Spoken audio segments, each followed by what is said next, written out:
What's up, you guys? Welcome back to my channel. Let's continue Gap the series season 2 Best of Noble.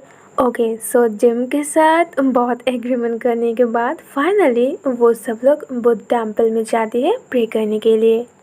उस temple की door बंद थी but जब वो लोग जाती है तो फाइनली वो डोर ओपन हो जाती है।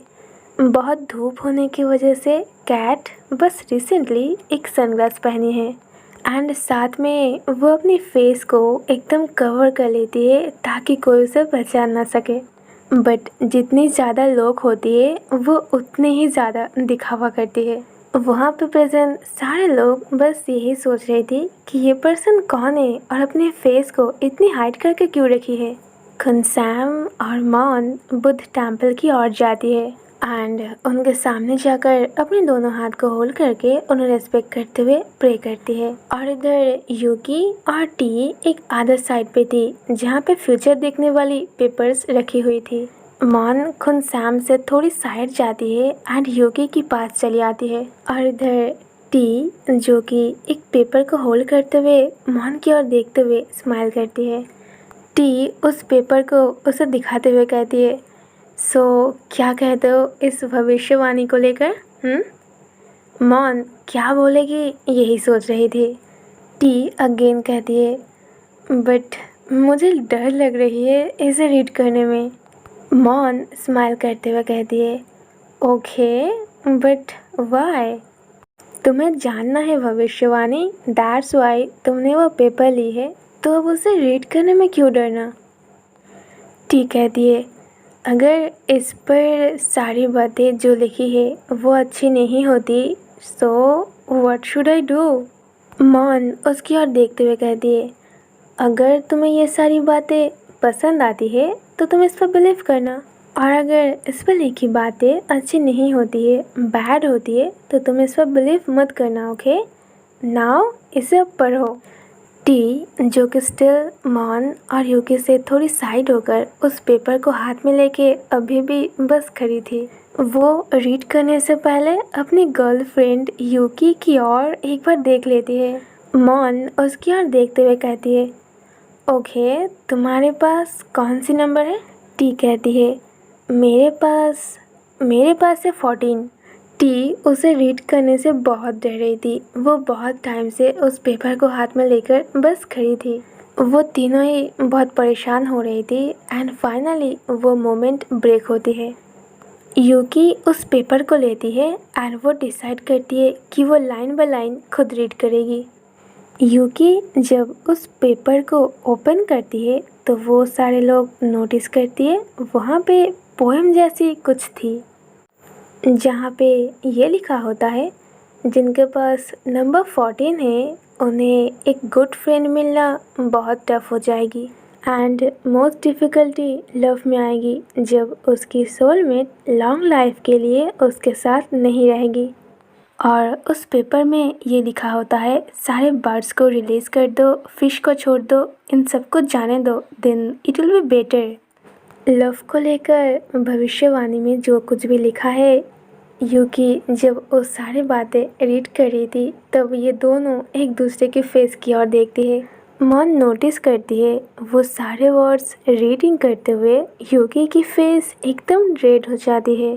भविष्यवाणी के मुताबिक उसके लव तो बैड होने वाली है, तो इसीलिए मॉन जल्दी से उस पेपर को ले लेती है एंड एज अ सल्यूशन उस पेपर को जलने के लिए एक फायर प्लेस पर डाल देती है।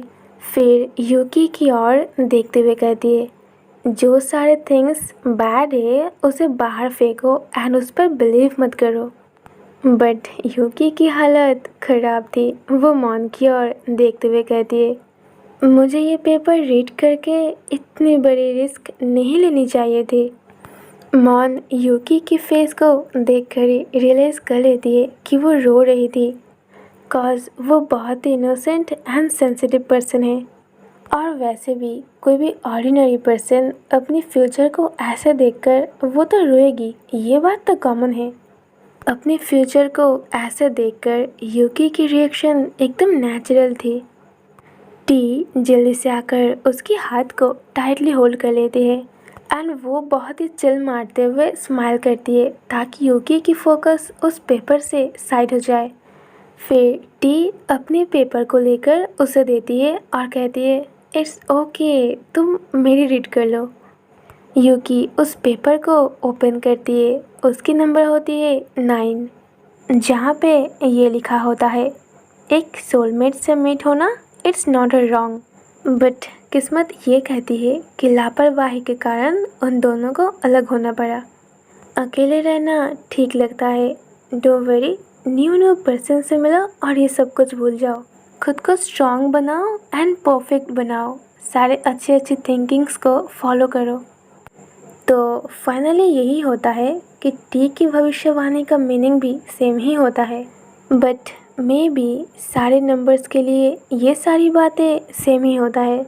नाउ मॉन को पैनिक होती है कॉज वो दोनों ही एकदम साइलेंट खड़ी है। यूकी और टी ऐसे एक्ट कर रही थी लाइक अगर वो दोनों अलग हो जाती है तो ये भविष्यवाणी बहुत ही डरावनी एंड रियल होने वाली है। तो इसीलिए मॉन बहुत फास्ट टी की हाथ से उस पेपर को लेती है एंड उसे भी पहले की तरह ही एक फायर प्लेस पर डाल देती है। फिर जब वो पेपर एकदम जल जाती है तो वो दोनों की ओर देखते हुए स्माइल करती है एंड कहती है, don't very okay, bad things sometimes good हो जाती है। तुम दोनों की लव को कोई नहीं रोक सकती है, तो इस चीज़ को लेकर इतनी सोचो मत। फिर यूकी मॉन की ओर देखते हुए कहती है, मॉन, क्या तुम भी अपनी भविष्यवाणी के पेपर नहीं देखना चाहते हो? मॉन कहती है, मैं एक्चुअल में ये सारे थिंकिंग्स पर बिलीव नहीं करती हूँ। भविष्यवाणी को सुनना मुझे बहुत पसंद है, बट रिजल्ट जानना मुझे बिल्कुल पसंद नहीं।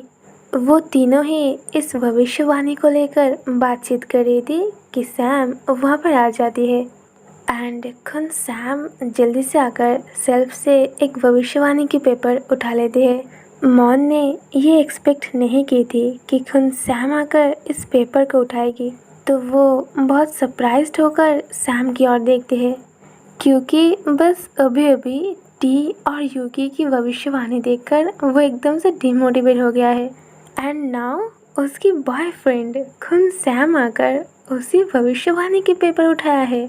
मॉन मन ही मन बोल रही थी, मैं बिलीव नहीं करूँगी जो भी खुद सैम की भविष्यवाणी होगी। बट फिर भी वो खुद सैम की ओर एकदम भाग के जाती है और उस पेपर को एकदम से छीन लेती है और इमिडिएटली उस पेपर को कहीं पर फेंक देती है। मॉन की इस बिहेवियर से खुद सैम उसकी ओर एकदम कंफ्यूज्ड होकर देखती है। सैम जल्दी से कहती है, अरे मैं तो वो रीड ही नहीं कर पाई। मॉन कहती है, खुद सैम, आपको वो रीड करने की कोई नीड है ही नहीं, हमारी लाइफ वैसे भी कंफर्टेबल एंड परफेक्ट है। सैम कहती है, okay, but what was that? ये क्या था? ये बहुत ही फ़नी था। बाय द वे, हमें यहाँ पे ऐसे घूमना स्टॉप करनी होगी, चलो जाके कुछ खाते हैं। और सैम ने ये बात मॉन को एकदम रेस्टोरेंट के सामने ही कहा था। सैम अगेन कहती है, क्या तुमने सच में वो किया? मॉन कहती है, खुद सैम, आप मेरे उस पेपर फेंकने की बात पर अटेंशन देना बंद करो और एक अच्छी सी एक्सप्रेशन बनाओ। खुद सैम की स्टोमच पर जब चूहे दौड़ती है तभी वो खाने के बारे में सोचती है। वो मॉन की ओर देखते हुए कहती है, by the way, I am really hungry, let's go. मुझे बस यहाँ से जाना है, यहाँ पे बहुत ज़्यादा नॉइजेस है एंड बहुत ज़्यादा गर्मी भी। तो कुछ टाइम के बाद फाइनली वो लोग टेम्पल से बाहर आ जाती है और यहाँ जिम, जिसे ये सब बिल्कुल पसंद नहीं आ रही थी, वो भागते हुए सैम और मॉन के पास आकर खड़ी हो जाती है।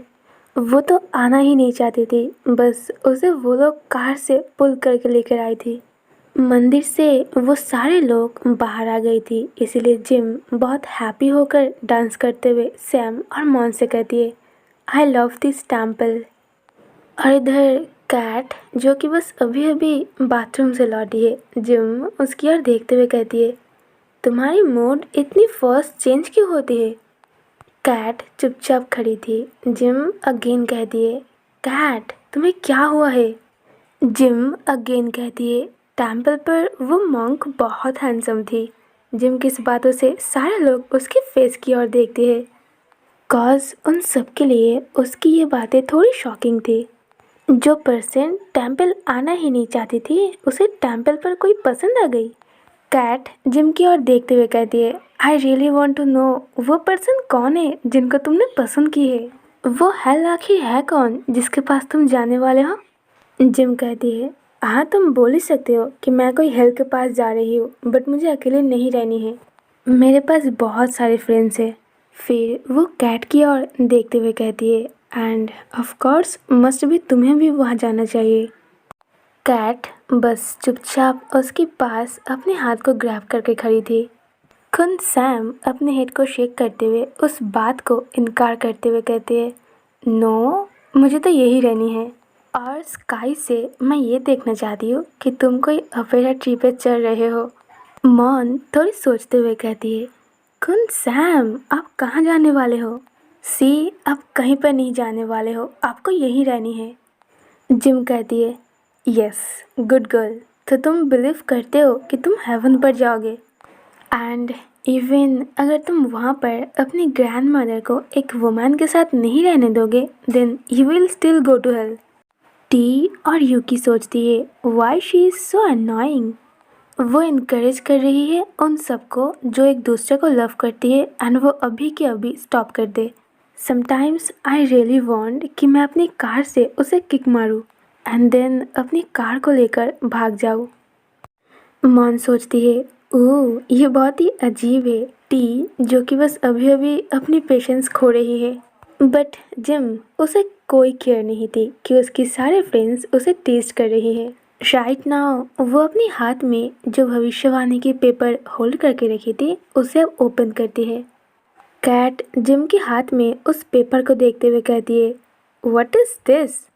जिम कहती है, ये तो भविष्यवाणी की पेपर है। मैंने देखा कि मॉन इस पेपर को फेंक दी, सो मैंने उसे उठा ली। इधर खुद सैम उस पेपर को एकदम स्ट्रेट फेस में देखती है, कॉज ये वही पेपर है जो उसने उठाई थी। एंड मॉन वो एकदम शॉक्ड हो जाती है, कॉज वो बहुत ज़्यादा डरी हुई थी टेम्पल पर खड़े होकर उस भविष्यवाणी के पेपर को रीड करने में। वो यही चाहती थी कि ना वो रीड करे और ना ही खुद सैम। एंड दैट्स वाई जब खुद सैम ने उस पेपर को उठाई थी तो उसने फेंक दी, बट जिम उसी पेपर को अगेन उठा लिया और नाउ सबके सामने रीड करने वाली है। मॉन की हार्ट बीट बहुत तेज़ हो जाती है। फिर जिम उस पेपर को अपने हाथ में लेकर उसे ओपन करते हुए कहती है, ओके मैं इसे रीड कर रही हूँ तुम सबके लिए। कैट उसे देखते हुए कहती है, मॉन ने तो इस पेपर को फेंक दिया था ना, तो तुमने उसे उठाया क्यों? जिम कहती है, well I am a nosy person, so let's see तुम्हारे फ्यूचर में क्या होने वाली है। जिम उस पेपर को देखते हुए कहती है, ओह नंबर 3 तुम्हें 13 मिली है। सो नंबर 13 में ये लिखा है कि वो गिर जाएगी like a bird without wings. Without wing जैसे एक बर्ड्स नहीं उड़ पाती है, वो डूब जाती है, ऐसे ही होगी।